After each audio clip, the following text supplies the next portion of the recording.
হাদিসে শবে বরাত নামে কোনো শব্দ নাই, এক নম্বর কথা। কি নাই ভাই? শবে বরাত নামে কোনো শব্দ নাই, আছে লাইলাতুন নিসফুম মিনাশ শাবান, শাবান মাসের মধ্য রজনী। শাবান মাসের মধ্য রজনী। শাবান মাস কি? উত্তর, নবী সাল্লাল্লাহু আলাইহি ওয়াসাল্লাম রমজান মাসের পর যে মাসে রোজা রাখতে বেশি গুরুত্ব দিয়েছেন তার নাম শাবান। আমার সাথে বলেন, শাবান মাস কি? নবী সাল্লাল্লাহু আলাইহি ওয়াসাল্লাম রমজানের পরে যে মাসে রোজা রাখতে খুব বেশি গুরুত্ব দিয়েছেন তার নাম শাবান। আয়েশা রাদিয়াল্লাহু আনহা তিনি বলতেন যে শাবান মাস আসলে নবী সাল্লাল্লাহু আলাইহি ওয়াসাল্লাম এত বেশি বেশি রোজা রাখতেন যে মনে হতো তিনি রোজা ছাড়বেনই না, সারা মাস রেখে ফেলবেন। বেশি থেকে বেশি রোজা রাখতেন শাবান মাসে। প্রশ্ন হচ্ছে কেন?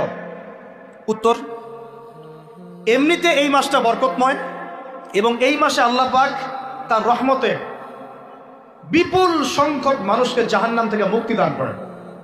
সুবহানাল্লাহ।